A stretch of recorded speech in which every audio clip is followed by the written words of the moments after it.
Hello everyone. सो आज हम chapter 3 के एनसीईआरटी के एक्सरसाइज क्वेश्चन सॉल्व करेंगे क्लास 11 में। यहाँ पर हम सारे एनसीईआरटी के क्वेश्चंस को देखने की कोशिश करेंगे और देखेंगे कि कौन सी अप्रोच बेटर रह सकती है इन सब के लिए, इन सब न्यूमेरिकल्स को सॉल्व करने के लिए। बेसिकली हम दो पार्ट्स में इसको डिवाइड करेंगे। सबसे पहला है आप लोगों का सिंपल डायरेक्ट सोल्व, जिसमें आप लोग डायरेक्ट न्यूमेरिकल्स के डायरेक्ट आप लोग फॉर्मुलेस लगा के सोल्व कर सकते हैं। दूसरा we will use divide and solve. इसमें हम क्या करेंगे, क्वेश्चंस की जो लाइंस होंगी उनको पार्ट्स में ब्रेक करेंगे, हर एक लाइन से हिंट निकालेंगे और उस हिंट को रीअरेंज करके we are going to solve. तो ये दो हम प्रॉब्लम्स को सॉल्व करेंगे और मैं आप लोगों को अप्रोच बताऊंगा किस तरीके से अब आपको क्लास 11 में न्यूमेरिकल सॉल्व करने की प्रैक्टिस करनी है। तो पहला शुरू करते हैं न्यूमेरिकल। ओके, सो यहाँ पर फर्स्ट न्यूमेरिकल क्या कह रहा है, क्वेश्चन 3।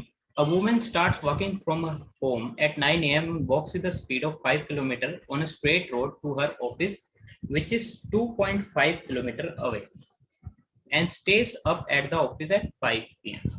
ठीक है, अभी हम क्या करेंगे, इस क्वेश्चन को यहाँ तक डिवाइड करते हैं। ये डायरेक्ट क्वेश्चन सॉल्व है। ये कह रहा है कि एक वुमेन थी, मान लीजिए पॉइंट ए उसका घर है और पॉइंट बी उसका ऑफिस, ठीक है। वो पॉइंट ए से पॉइंट बी तक गई और ये जो डिस्टेंस था ऑफिस से लेके घर का, दिस इज 2.5 किलोमीटर। अब ये गई और उसकी स्पीड जो थी वो थी 5 kilometre per our.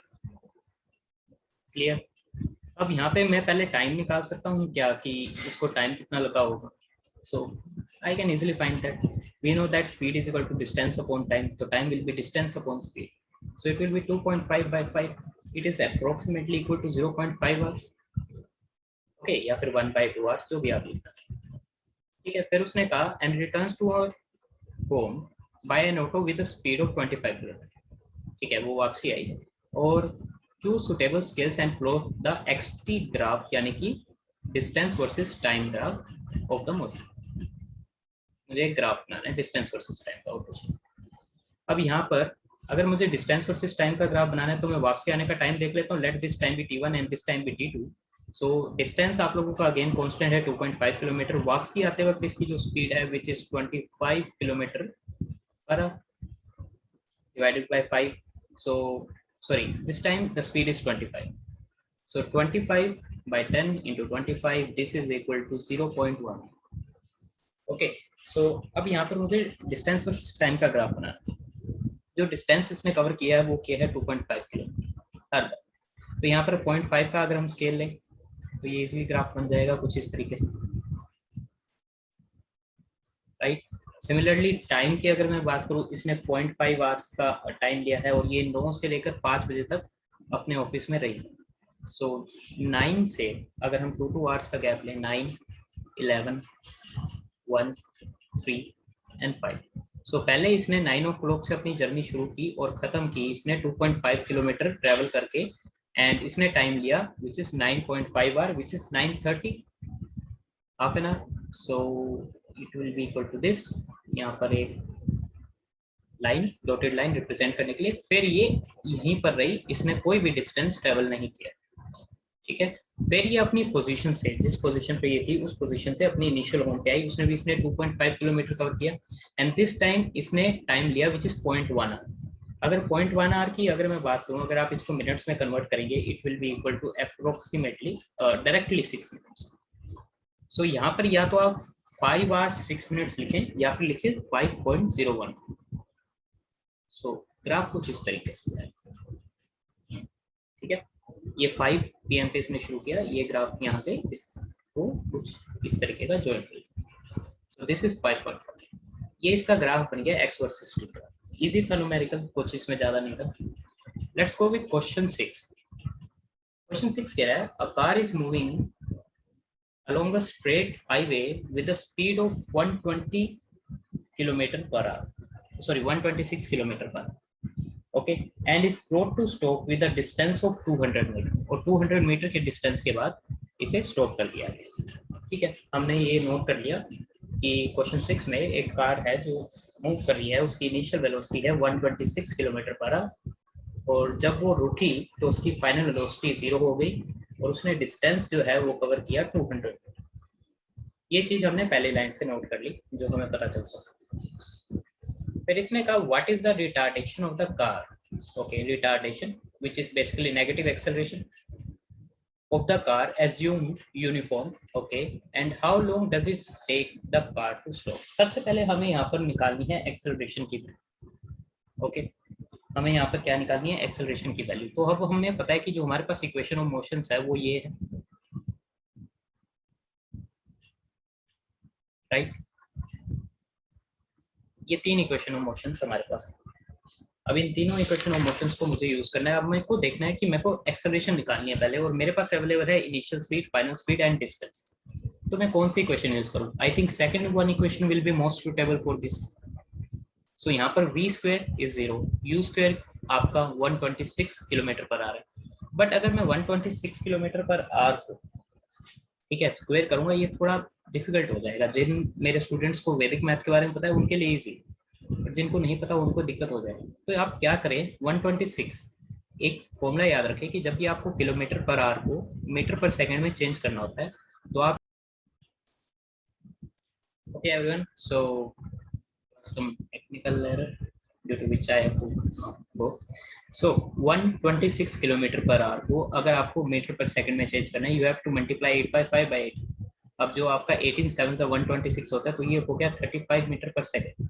Similarly metre per second को अगर आपको किलोमीटर पर आवर में चेंज करना हो तो आपको मल्टीप्लाई करना होता है उसको 18 by 5 से। ठीक है, ये चीज दिमाग में बिठा लो। सो ये हो जाती है दोबारा से 126 किलोमीटर। तो ये कन्वर्जन है जो आपको याद रखनी पड़ेगी। अब यहाँ पे मैंने इसको मीटर पर सेकंड में चेंज कर दिया है। तो यहाँ पर इनिशियल वेलोसिटी मेरे पास आ गई है 35 मीटर पर सेकंड, वेलोसिटी आ गई है फाइनल 0, और डिस्टेंस आपका ऑलरेडी मीटर में, दैट्स गुड। इसको अब हमें कन्वर्ट करने की जरूरत नहीं पड़ेगी। तो यहाँ पर सेकंड इक्वेशन में लगाता हूँ v square equal to u square plus 2as। v is the final velocity है, so it is 0। u square is 35 का स्क्वायर। Acceleration is negative here we know because हमें रिटार्डेशन निकालनी है, ठीक है, बट अभी हम यहाँ पर साइन कंसीडर नहीं करें। And the distance is 200। So 35 का स्क्वायर उधर चला जाएगा, it will be -35 into 35, it will be equal to 2a into 200। So इसको इसके नीचे ले जाएंगे, this will be 35 into 35 divided by 400। Cancelling करेंगे 7/80, ओके, 7/80।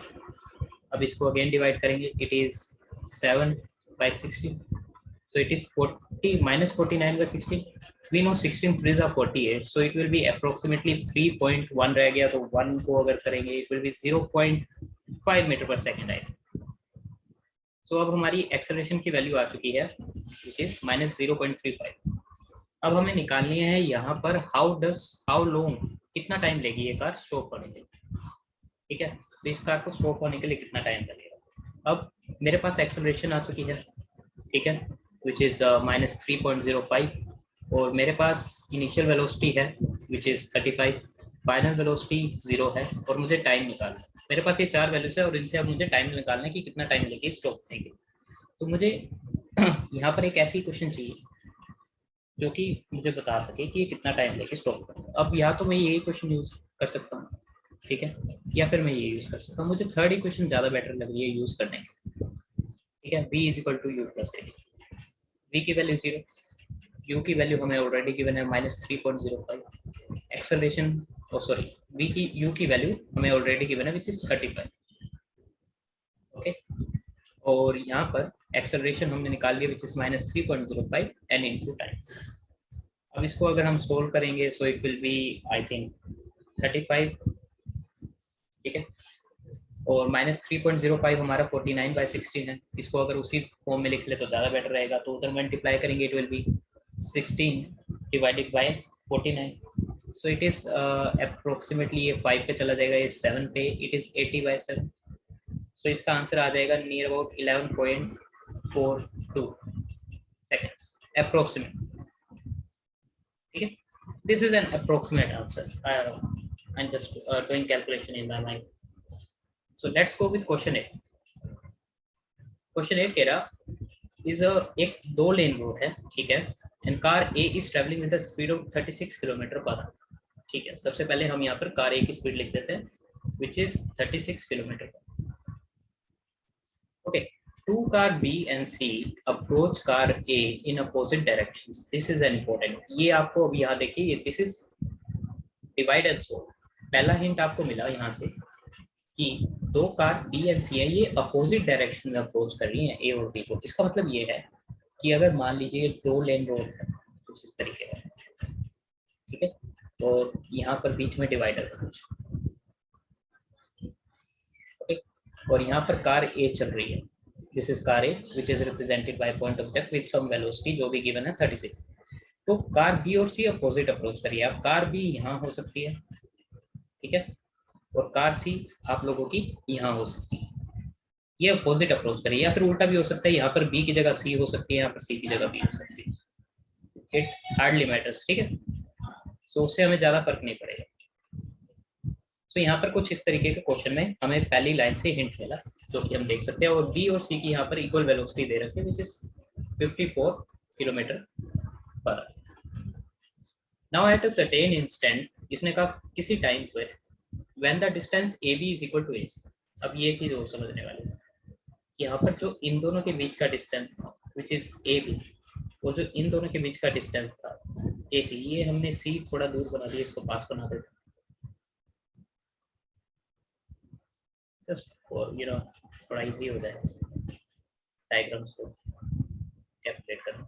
अभी इसने कहा ये जो डिस्टेंस AC है, ये जब इक्वल था when AB equal to AC, मतलब B भी उतनी दूर था A से जितना C था, and both being equal to 1 kilometre, दोनों 1-1 किलोमीटर दूरी पे थे. B ने डिसाइड किया कि वो ओवरटेक कर लेगा A को, ठीक है ना, वो A को पहले ही पार कर लेगा जिससे पहले कि C करे. So what is the minimum acceleration of the car be required to avoid an accident. Okay, दोनों की वेलोसिटी C स्पीड थी, ठीक थी, मुझे ये पता था कि दोनों का डिस्टेंस अब इक्वल है, दोनों एक ही टाइम पे आकर A को ओवरटेक करें. ये हमें साफ पता कि अगर दो ऑब्जेक्ट एक साथ चल रहे हैं और उसके आगे कोई भी पॉइंट उसको ओवरटेक करना हो और दोनों की वेलोसिटी अगर सेम है, ठीक है, तो दोनों एक ही टाइम पे उसको ओवरटेक करेंगे. लेकिन अब अगर ये अपोजिट डायरेक्शन में है तो ये क्लैश हो जाएंगे, ठीक है, दोनों का एक्सीडेंट हो जाएगा. अब ये एक्सीडेंट हमें अवॉइड करना है. इस क्वेश्चन में इतने से बात है, ठीक है. सो यहाँ पर इस क्वेश्चन को सॉल्व करते हैं. तो सबसे पहले इस क्वेश्चन में जो चीज हमें गिवन है वो सारी हमने लिख दी. इन सबको मीटर पर सेकंड में चेंज कर लेते हैं क्योंकि वैल्यूज थोड़ी बड़ी है, तो छोटी वैल्यूज होगी, कैलकुलेशन इजी हो जाएगा. सो BA यानी कि velocity of A metre per second में 5/18 से मल्टीप्लाई करने पर हो जाती है 10 मीटर पर सेकंड, ठीक है. Similarly VB equal to VC की जो वेलोसिटी हो जाती है, it is 54 into 5/18, this is 15 metre per second, ठीक है. डायरेक्ट ये 3 पे चला जाएगा. तो यहाँ पर मैंने दोनों की वेलोसिटी निकाली. अब रिलेटिव वेलोसिटी का आप सबको फॉर्मूला पता होगा कि जब दो ऑब्जेक्ट एक दूसरे की तरफ अप्रोच कर रहे होते हैं डिफरेंट डायरेक्शन में, तो उनकी रिलेटिव वेलोसिटी जो होती है वो ऐड हो जाती है. This is VA plus VB. Similarly दो ऑब्जेक्ट अगर सेम डायरेक्शन में एक दूसरे को अप्रोच कर रहे हैं with the velocity V and V, तो रिलेटिव वेलोसिटी आपकी उनकी VA माइनस VB हो जाती है. दिस इज सिंपल ना, आप सबको ये पता है. तो ठीक है, हम रिलेटिव वेलोसिटी निकालते हैं A और B. So relative velocity of A and B is equal to 15 minus 10 which is 5 metre per second. इसका मतलब है कि B A के पास 5 मीटर पर सेकेंड की स्पीड से आ रहा है. Similarly relative velocity of VA and C it is 15 plus 10 25 metre per second. मतलब C जो है A के पास 25 मीटर पर सेकेंड की स्पीड से पास आ रहा है. This is relative velocity. Distance जो इन दोनों के बीच का गिवन है AB equal to AC is 1 kilometer, so it is equal to 1000 meters. Clear, sense बन रही है. अब यहाँ पर हम लोगों ने सारी चीज को मीटर पर सेकंड में कन्वर्ट कर लिया, सारी जितनी भी हमारी क्वांटिटीज थी. अब आगे हमें इस क्वेश्चन को सोल्व करना है. अब हमें एक्सीडेंट को अवॉइड करना है. अगर मैं किसी तरह कुछ ऐसे कर दूं कि B जो है C के पहुंचने से पहले ही ओवरटेक कर ले, तो मेरा काम बन जाएगा, ठीक है ना. अगर B जो है C के पहुंचने से पहले ही ओवरटेक कर ले तो मेरा काम बन जाएगा. इसका मतलब है कि B को ये जो 1 किलोमीटर का डिस्टेंस है ये पहले कवर करना पड़ेगा C से, ठीक है. ये क्योंकि दोनों ही 1 किलोमीटर कवर कर रहे हैं. सो यहाँ पर जो टाइम रिक्वायर्ड होगा B या C को ए को ओवरटेक करने के लिए वो होगा 1000/25, ठीक है, which is equal to 40 second, sorry.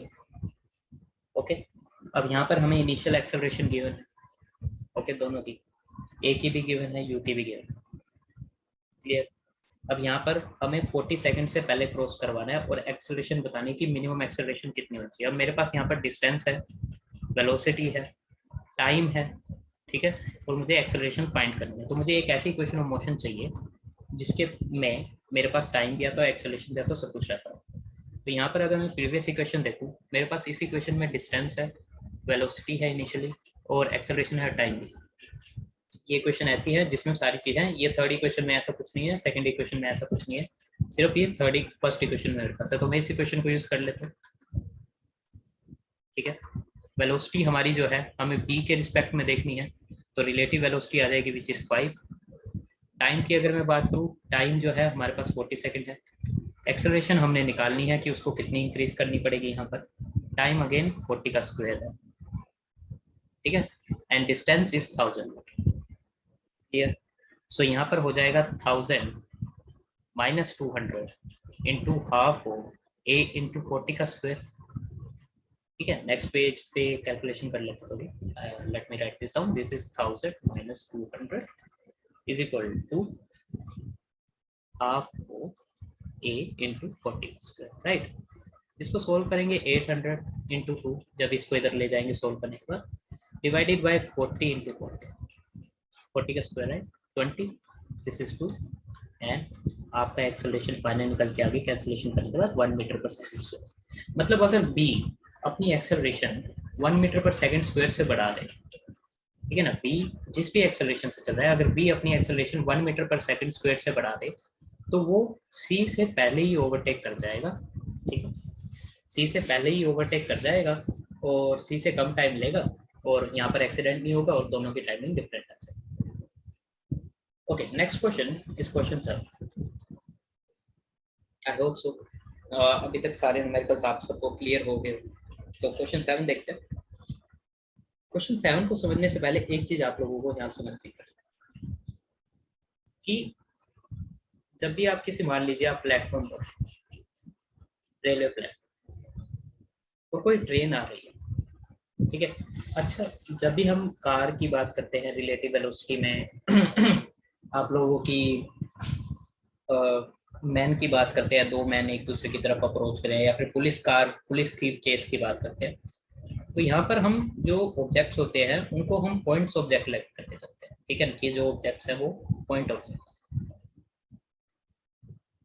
But train के केसेस में हम ऐसा नहीं करते, और यहाँ पर क्योंकि ये पॉइंट ऑब्जेक्ट्स है तो इनकी जो खुद की लेंथ होती है, इनकी खुद की लेंथ, जैसे कार की अगर लेंथ 2 to 3 मीटर है तो उसको हम नेग्लेक्ट करके चलते हैं कि वो 0 चले। बट ट्रेन के केसेस में हमें ट्रेन की जो लेंथ है वो कंसीडर करनी पड़ेगी, ठीक है। तो उसका देखते हैं हम, वजह क्या है। मान लीजिए आप प्लेटफॉर्म पे खड़े हैं और एक ट्रेन आ रही है, और आपको एक आपका फ्रेंड है जो कि बाहर खड़ा है कहीं, और वो अंदर इस ट्रेन पर चढ़ना चाहता है। अब ये ट्रेन जा रही है और आप उसको गाइड कर रहे हैं, बता रहे हैं कि ट्रेन कब वो प्लेटफॉर्म से पार कर जाए। अब देखिए, उस फ्रेंड के पास ये रास्ता है कि वो इस पूरे प्लेटफॉर्म की लेंथ पे कहीं से भी ट्रेन पकड़ सकता है जब तक ये प्लेटफॉर्म है, क्योंकि उसके बाद तो प्लेटफॉर्म खत्म हो जाएगा, वो चढ़ नहीं पाएगा।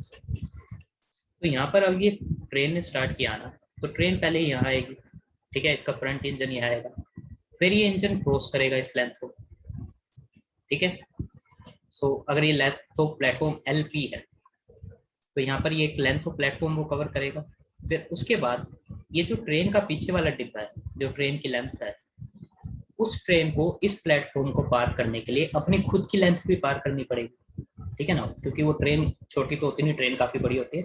तो ट्रेन का जब तक आखिरी डिब्बा यहाँ से पार नहीं हो जाता तब तक आप अपने फ्रेंड को नहीं कहेंगे कि ट्रेन जा क्योंकि लास्ट डिब्बे में भी वो इस वाले प्लेटफॉर्म के एंड से चढ़ सकते। तो ट्रेन के केसेस में आप लोगों को ये हमेशा याद रखना है कि ट्रेन के केसेस में आपको लेंथ ऑफ प्लेटफॉर्म तो लेनी ही है जिस ट्रेन को पार करनी है, प्लस लेंथ ऑफ ट्रेन भी लेनी है। तब आएगा आपका टाइम रिक्वायर्ड कि वो ट्रेन अपनी स्पीड से उस प्लेटफॉर्म को कितने देर में पार करे, ठीक है। यहाँ पे आपको लेंथ ऑफ ट्रेन कंसीडर करनी होगी। तो इसका यूज किस तरीके से आएगा मैं आप लोगों को बताऊंगा। अब यहाँ पर देखिए क्वेश्चन गिवन है कि यहाँ पर दो ट्रेन है, ठीक है, और वो पैरेलल ट्रैक्स पे चल रही है। क्लियर? दो ट्रेन है ए एंड बी, उनकी लेंथ 400 मीटर है और ये पैरेलल ट्रैक्स पे चल रही है with a uniform speed of 72 kilometre per our in the same direction, और जिसमें ए है अहेड ऑफ बी। ठीक है, हम डायग्राम बना लेते हैं। यहाँ पर ट्रेन ए है,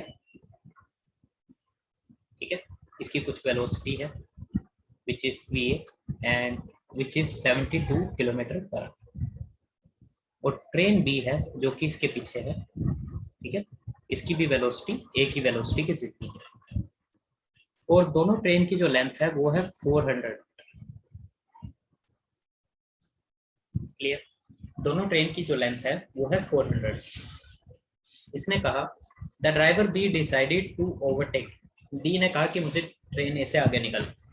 ठीक है, फिर ट्रेन ए पैसेंजर ट्रेन होगी, ऐसा होता है, पैसेंजर ट्रेन को रोक दिया जाता है या पीछे कर दिया जाता है, and accelerate bye 1 metre per second. और उसने कहा कि मैं अपनी acceleration 1 metre per second square से बढ़ाकर ट्रेन ए को पार कर जाऊँ, और उसने पार कर भी लिया इन 50 सेकंड्स। ठीक है, उसने 50 सेकंड के अंदर इसको ओवरटेक कर लिया। The guard B just brushes past the driver A, मतलब गार्ड बी ने अभी जस्ट ट्रेन ए को पास किया। What was the original distance between? Okay, अब ये देखो यहाँ पर क्वेश्चन क्या है। क्वेश्चन ने मेन पूछा हमसे, लास्ट लाइन में उसने मेन चीज पूछी कि इन दोनों के बीच ओरिजिनल डिस्टेंस क्या है, और पहले वो अपनी सारी राम कथा सुनाता। ये होता है फिजिक्स में कि वो मेन चीज सबसे लास्ट में पूछता है और बीच में आपको वो चीजें दे देता है जो आपको रीअरेंज करनी होती है या फिर आपको यूज करनी होती है। तो फिजिक्स में जब तक आप लास्ट लाइन तक न्यूमेरिकल्स ना पढ़ लें तब तक आप क्वेश्चन को, बड़े क्वेश्चन को, हिंट्स को अरेंज करना शुरू मत करो। अब आप अरेंज करो कि मेरे पास है क्या क्या। मेरे पास ट्रेन की लेंथ है which is length of A equal to length of B, दोनों ट्रेन की लेंथ सेम है विच इज 400 मीटर। मेरे पास दोनों की स्पीड है v equal to v which is 72 kilometre per hour. इसको मैं मीटर पर सेकंड में चेंज कर लेता हूँ 5/18 से मल्टीप्लाई करके, this is 20 metre per second. ठीक है, और इसने फिर मुझे कहा कि एक्सेलरेशन है जो बी की जिससे वो एक्सेलरेट करा which is 1 metre per second, and time जिसमें उसने ओवरटूक कर लिया ट्रेन ए को इज 50 सेकंड। अब मेरे पास क्वेश्चन में ये चीजें हैं और मुझे इनका ओरिजिनल डिस्टेंस निकालना है। स्टार्टिंग में इसका ओरिजिनल डिस्टेंस इन दोनों के बीच का क्या था, मुझे ये डिस्टेंस निकालना। ठीक है, पहले मैं ये देखूंगा कि ट्रेन ए ने 50 सेकंड के अंदर कितना डिस्टेंस कवर किया हुआ। तो यहाँ पर s is equal to u t plus half of 80 square, इससे मैं ये निकाल सकता हूँ। मेरे पास इनिशियल वेलोसिटी है ट्रेन की विच इज 20 टाइम 50। एक्सेलरेशन आपकी जो ए की है वो है ही नहीं, यूनिफॉर्म वेलोसिटी के साथ चल रहा है। ठीक है, सो टी यहाँ पर कुछ हो चाहे ना हो हमें फर्क ही नहीं पड़ता, 50 सेकंड का स्क्वायर अगर लिख देते तो कुछ। तो ट्रेन ए ने आपका 1000 मीटर कवर किया। क्लियर? सिमिलरली मैं ट्रेन बी का देख सकता हूँ कि 50 सेकंड में वो कितना कवर कर रही होगी डिस्टेंस। अभी हम इंडिविजुअली देख रहे हैं कि 50-50 सेकंड में दोनों ने कितना कवर किया होगा अपनी वेलोसिटी। तो यहाँ पर मेरे पास सारी वैल्यूज है। मेरे पास एक्सेलरेशन है बी की जो उसने इंक्रीज करी थी, और 50 सेकंड्स का टाइम है। एक्सेलरेशन हमें गिवन है 1, टाइम इज 40 का स्क्वायर। डिस्टेंस चाहिए, डिस्टेंस निकल जाएगा, दिस इज 1000, एंड इसको अगर हम करेंगे दिस विल बी 40 का square. So time I am sorry, this is not 40, this is 50 का square. So it will be 25 into 50 which is 1250. So train B ने आपका 1250 मीटर कवर किया। ठीक है, मेरे पास ये दो चीज आ गई, इसको नेक्स्ट स्क्रीन पे लिख लेते हैं। Distance covered by train A in 50 seconds is 1000 meter and distance covered by train B in 50 seconds is 2250. Right? देखिए एक बार 2250 था, हाँ 2250। So 2250 आपके पास यहाँ पे डिस्टेंस आ गया। So इसका मतलब है 50 सेकंड के अंदर ट्रेन ए जिस भी पोजीशन पे थी वहां से उसने 1000 मीटर कवर कर लिया, और ट्रेन बी जिस भी पोजीशन पर थी वहां से उसने 2250 कवर कर लिया। तो इन दोनों के बीच का डिफरेंस जिससे ट्रेन बी आगे निकली होगी वो होगा 1250। क्लियर? जितना ट्रेन बी ने कवर किया, अगर ट्रेन ए यहाँ थी और ट्रेन बी यहाँ थी और इसने कवर किया 1000 मीटर, जब इसने इसको ओवरटेक किया, और इसने कवर किया 1250। तो यहाँ पर जब इसने एट द मोमेंट ओवरटेक किया इसको, यहाँ पर सॉरी ये डिस्टेंस हटा दीजिए, तो 1250 जस्ट उसी मोमेंट की यहाँ पर बात हो रही है। तो इन दोनों के बीच का डिफरेंस 2250 से 1250 आ जाएगा, क्योंकि बी ने यही तो डिस्टेंस है जो फालतू कवर किया। बट अब यहाँ पर उसने ट्रेन ए की लेंथ को भी कवर किया, ठीक है, उसने ट्रेन ए की लेंथ को भी कवर किया 1250 में, और अपनी लेंथ को भी पार करवाया। जैसा कि मैंने प्लेटफॉर्म वाले केस में बताया था आप लोगों को कि अगर एक ट्रेन को किसी भी प्लेटफॉर्म को या दूसरी चीज को क्रॉस करना हो तो वो अपनी लेंथ और सामने वाले की लेंथ को भी क्रॉस करती है। जैसे प्लेटफॉर्म के केस में उसने प्लेटफॉर्म की लेंथ को भी क्रॉस किया था और अपनी लेंथ को भी क्रॉस किया था। तो यहाँ पे प्लेटफॉर्म तो है नहीं, यहाँ पे प्लेटफॉर्म की जगह है ट्रेन ए और अपनी लेंथ उसकी है लेंथ बी। तो मुझे सिर्फ इनके बीच का स्टार्टिंग डिस्टेंस चाहिए था, तो मुझे इनसे उनकी लेंथ हटानी पड़ी। सो इट विल बी -800 अगर मैं इनमें से हटाता हूँ, सो 450 मीटर आ जाएगा। मतलब ये था उसका स्टार्टिंग डिस्टेंस। दोबारा से समझते हैं, ट्रेन ए ने कवर किया 1000 मीटर्स, ठीक है। ट्रेन बी ने जब इसको पास कर लिया इस पॉइंट पर, ठीक है, जस्ट पास करा था, तब इसने कवर किया था 2250। दोनों के बीच का ये जो डिस्टेंस था जो एक्स्ट्रा उसने कवर किया, हमने इनको माइनस करा तो आया 1250। अब इसमें से हमने दोनों की लेंथ माइनस की, क्योंकि हमें सिर्फ पासिंग का पूछना था, ना कि पूरी ट्रेन के लिए। सो हमने 400 + 400 दोनों ट्रेन की लेंथ माइनस की। सो हमारे पास आंसर आ गया 450। ट्रेन के केसेस में आप लोगों को इस चीज का ध्यान रखना, ठीक है। This is question 8। Let's start with question 12। Question 12 क्या कह रहा है? क्वेश्चन 12 कह रहा है, a ball is drop from a height of 90 metre. ठीक है, आपकी एक बॉल है वो ड्रॉप हुई at a height of 90 metre. 90 metre से हमने उसको ड्रॉप की। एंड उसके बाद वो कह रहा है, at each collision with the floor the ball loses 1/10 of its speed.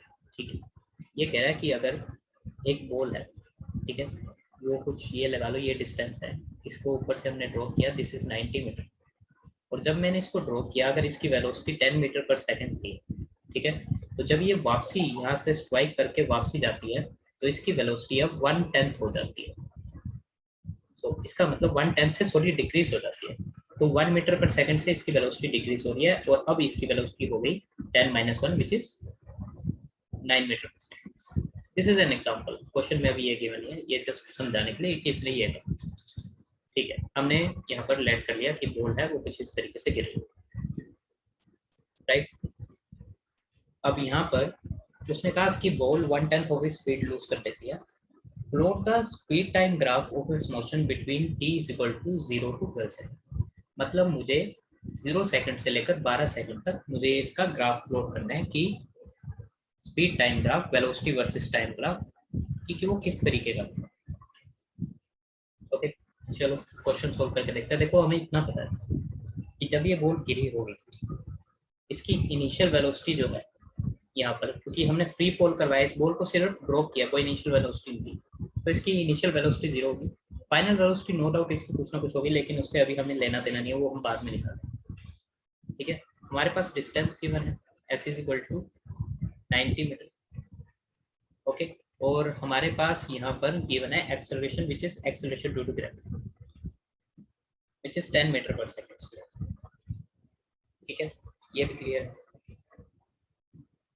अब यहाँ पर आप लोगों के पास दो रास्ते हैं कि आप ग्राउंड को फ्रेम ऑफ रेफरेंस मान लो, तो अपवर्ड डायरेक्शन में आपका डिस्टेंस यानी कि डिस्प्लेसमेंट इस केस में, वेलोसिटी और एक्सेलरेशन पॉजिटिव हो जाएगी। अगर आपने ये ग्राउंड, ये जो ग्राउंड है जहाँ पर ये स्ट्राइक करेगी, दिस इज ग्राउंड, इसको अगर आपने 0 पॉइंट, ठीक है ना, क्योंकि ये हमें पता है ना कि 0 पॉइंट पर यहाँ पर एक्स एक्सिस और वाई एक्सिस पे ऊपर सारा पॉजिटिव होता है और नीचे नेगेटिव। और अगर मैं नीचे की तरफ देखूं तो यहाँ पर डिस्टेंस आपका डिस्प्लेसमेंट नेगेटिव, वेलोसिटी भी नेगेटिव और एक्सेलरेशन भी नेगेटिव। या फिर आप ऐसे कर सकते हो कि इसके अपवर्ड जो पॉइंट है जहाँ से ये गिर रही है, उस पॉइंट को आप 0 मान, तो इसमें नीचे वाली डायरेक्शंस में आपकी सारी की सारी चीज आपकी पॉजिटिव होगी। ठीक है, क्योंकि हम फिर वाई एक्सिस को नीचे वाली को पॉजिटिव मानते हैं। तो दोनों ही केस आप कंसीडर कर सकते हैं। मैं ये कंसीडर कर रहा हूँ कि जहाँ से ये गिर रही है उस वाले केस को मैं 0 लेट करके चल रहा हूँ।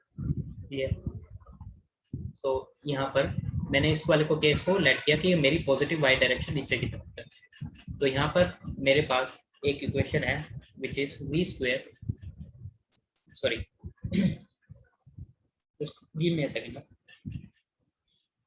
S is equal to u t plus half of a t square. S की वैल्यू यहाँ पर मुझे 90 गिवन है, ये मेरा 0 है इनिशियल वेलोसिटी, एक्सेलरेशन मेरे पास 10 गिवन है, और टाइम मुझे निकालना है कि कितना टाइम इसको लगेगा नीचे। सो टाइम की अगर मैं बात करूँ, यहाँ से मैं अगर सोल्व करूँ 90 into 2 divide by 10 is equal to t square, cancel, so t square is equal to under root of 18, it is approximately equal to 4.23 seconds approximately. Let's take it 4 for easy calculation. अगर आपको under root नहीं निकालना होता किसी भी का, तो याद रखिए सबसे पहले देखिए कि इसके आसपास का कौन सा होल स्क्वायर है। जैसे इस केस में 4 का होल स्क्वायर है, ये 16, तो पहले लिख लीजिए आप यहाँ पर 4, ठीक है। फिर आप देखिए कि इन दोनों के बीच का डिफरेंस कितना रह गया, 2 रह गया। और अब देखिए नेक्स्ट स्क्वायर 25, 5 का स्क्वायर, पहले वाला स्क्वायर और 5 के स्क्वायर के बीच का डिफरेंस कितना है, दिस इज 9, ठीक है। सो जितना रह गया था गैप, उसको डिवाइड कर दीजिए नेक्स्ट स्क्वायर के बीच और इस स्क्वायर के बीच के डिफरेंस को, सो इट विल बी अप्रोक्सीमेटली आपका आंसर आ जाएगा, दिस इज 4.24, दिस इज 4.2, ठीक है। ये कभी देखेंगे वैदिक मैथ के लेक्चर में कि सारी ये ट्रिक्स होती कैसे अंडर रूट स्क्वायर निकालने के सब कुछ, ये बाद में देखेंगे। तो अभी हमारा यहाँ पर टाइम आगे विच इज 4.24 सेकेंड, ठीक है। अब मुझे देखना है कि यहाँ पर जो ये वेलोसिटी स्ट्राइक करेगी फाइनल वेलोसिटी वो कितनी है। अब मुझे फाइनल वेलोसिटी निकालनी है, मेरे पास टाइम आ चुका है which is 4.24 seconds. Final velocity के लिए मैं जो फॉर्मूला यूज कर सकता हूँ, v square equal to u square plus 2as, ठीक है। फाइनल वेलोसिटी निकालनी है, इनिशियल मुझे 0 गिवन है, this is 2as, so v की वैल्यू आ जाएगी अंडर रूट 2as, ठीक है। सो यहाँ पर आ जाएगा 2 into 10 और डिस्टेंस है 90 which is 180, this is under root of 1800। अब इस अंडर रूट ऑफ 1800 को मैं 900 into 2 लिख सकता हूँ अंडर, सो ये आ जाएगा 900 स्क्वायर होता है 30 का, so this will be 30 under root 2 metre per second. अब मेरे पास फाइनल वेलोसिटी आ चुकी है, ठीक है। दो चीजें यहाँ पर मेरे पास आ चुकी है, फाइनल वेलोसिटी आ चुकी है, इनिशियल वेलोसिटी आ चुकी है। अब ये वो वेलोसिटी थी जिससे इसने ग्राउंड पर स्ट्राइक किया, ठीक है, which is 30√2 metre per second. अब इसने कहा जब ये वापसी जाएगी, ठीक है ना, ऐसे बाउंस होकर वापसी जाएगी, तो पहली वाली स्पीड को 1/10 स्पीड लूज कर देगी। अब यहाँ पर अगर मैं इसकी वापसी बाउंस बैक करने की वेलोसिटी देखूँ, which will be 110 into 30 into √2, सो ये हो जाएगा 3√2, हमें माइनस करना पड़ेगा इसमें से, ठीक है। सो आपकी जो रीबाउंड वेलोसिटी है, ये लॉस्ट वेलोसिटी जो हुई, रीबाउंड वेलोसिटी आपकी will be equal to v minus u dash, जो कि वेलोसिटी लॉस हुई। सो दोनों को माइनस करेंगे, दिस विल बी 27, 27√2 आ गई, क्लियर। अब अगर 27√2 से कोई डिस्टेंस ऊपर जा रहा है, ठीक है, तो उसको 90 मीटर कवर करने में कितना टाइम लगेगा ये भी हम निकाल सकते हैं, ठीक है ना। कितने पॉइंट पर ये ऊपर तक जाएगा ये भी हम निकाल सकते हैं। सो टाइम जो लगेगा इसे, that will be equal to v equal to u plus a t, इससे हम निकाल सकते हैं। अब इसकी इनिशियल वेलोसिटी हमें पता है, क्योंकि देखो अब ये जब नीचे से ऊपर जा रही है तो इसकी इनिशियल वेलोसिटी है, जब ये ऊपर जाके नीचे आएगी तो इसकी फाइनल वेलोसिटी 0 हो जाएगी, ठीक है ना। तभी तो ये नीचे आएगी, जब इसकी वेलोसिटी 0 हो जाएगी तब ये नीचे आनी शुरू हो जाएगी फाइनल वेलोसिटी। तो यहाँ पर u की वैल्यू है हमें पता है, t की वैल्यू हमने निकालनी है, एक्सेलरेशन ड्यू टू ग्रेविटी हमें गिवन है, u की वैल्यू आई है हमारी 27√2, ठीक है, और a की वैल्यू है आपकी डिवाइडेड बाय 10, क्लियर। सो यहाँ से t की वैल्यू आ जाएगी, it is approximately equal to 2.722। इसको आप चाहे तो यहाँ छोड़ सकते हैं, अगर √2 की आपको वैल्यू पता है विच इज 1.44, तो उसे पुट करके मल्टीप्लाई भी कर सकते हैं, this will B 3.81 seconds approximate. तो टोटल टाइम इसको ऊपर और नीचे जाने में एक बार में, जिसमें ये पहले नीचे आई फिर ऊपर गई, टोटल टाइम इसको लगा इज t1 प्लस t2, इसे t1 ले लो, इसे t2 ऐड कर लो, so it will be equal to approximately 4.24 plus 3.81 8.05 seconds total time। यहाँ से हमारा टोटल टाइम आ गया, ठीक है। अब ये बॉल जब ऊपर गई थी, ठीक है, अब हमारे पास यहाँ पर दो चीज आ गई। Let me erase all this thing. ठीक है, तो यहाँ पर अब मेरे पास चीजें आ चुकी है, विच इज रिबाउंड वेलोसिटी। मेरे पास फाइनल एक जो वेलोसिटी थी, इससे इसने स्ट्राइक किया, नीचे आई है। ठीक है, नीचे आई, फिर ये ऊपर गई। ठीक है, और फिर ये दोबारा अब नीचे आएगी। अब जब ये नीचे आ रही थी तो मेरे पास इसकी वेलोसिटी थी विच इज 30√2। जब ये ऊपर गई, ठीक है, तो यहाँ पर ऊपर जब ये गई, इसकी हमारे पास इनिशियल वेलोसिटी थी जो यहाँ पर थी विच इज 27√2। अब ये ऊपर जाएगी, इसकी फाइनल वेलोसिटी 0 होगी, तब ये नीचे आनी शुरू होगी। This is third part. ठीक है, अब ये जब नीचे आनी शुरू होगी तो यहाँ पर इसकी फाइनल इनिशियल वेलोसिटी 0 होगी और फाइनल वेलोसिटी से ये स्ट्राइक करेगी, और वो वेलोसिटी कौन सी होगी? 27√2। लेकिन जब अब ये यहाँ से स्ट्राइक करके दोबारा ऊपर जाएगी 4 टाइम, ठीक है ना, एक बार हमने छोड़ा था, नीचे आई, ऊपर गई, फिर नीचे आई। अब नीचे आने के बाद इसकी वेलोसिटी का यहाँ लॉस होना है। ठीक है, वो लॉस कितना होना है? जिस भी वेलोसिटी से ये स्ट्राइक करेगी। तो रीबाउंड वेलोसिटी इसकी कितनी आएगी? 27√2 में से आप लोग 1/10 कम कर दो, so it will be 2.722। so 27√2 में से मैं अगर माइनस करूंगा 2.722, this will be approximate equal to 25 minus 0.7 24√3। ठीक है, √2 मीटर पर सेकंड। तो ये आ गई इसकी रीबाउंड वेलोसिटी जब ये नीचे से दोबारा ऊपर स्ट्राइक करे। Okay, this will be equal to 24√2। यहाँ पर इनिशियल आ गई अब इसकी 24.3√2 मीटर पर सेकंड। ठीक है, अब हमें दोबारा देखना पड़ेगा कि यहाँ पर ये जब ऊपर जाएगी, ऊपर से नीचे आने में कितना टाइम लगेगा। ठीक है, अब ये दोबारा इस वेलोसिटी से ऊपर जाएगी, तो ऊपर जाने के लिए इसका कितना टाइम लगेगा? इसका 3.81। ठीक है ना, दोबारा से सेम वही टाइम लगेगा 3.81। So it will be equal to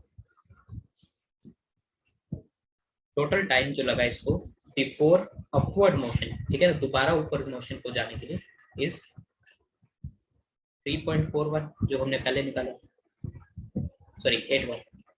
तो यहाँ पर टोटल टाइम इसका आ गया 4.24। ये जब सबसे पहले ये नीचे आई थी, ठीक है, फिर आ गया ये जब ऊपर गई, दैट विल बी 3.81। फिर जब ये ऊपर से नीचे आई, ठीक है, विच इज अगेन 3.81।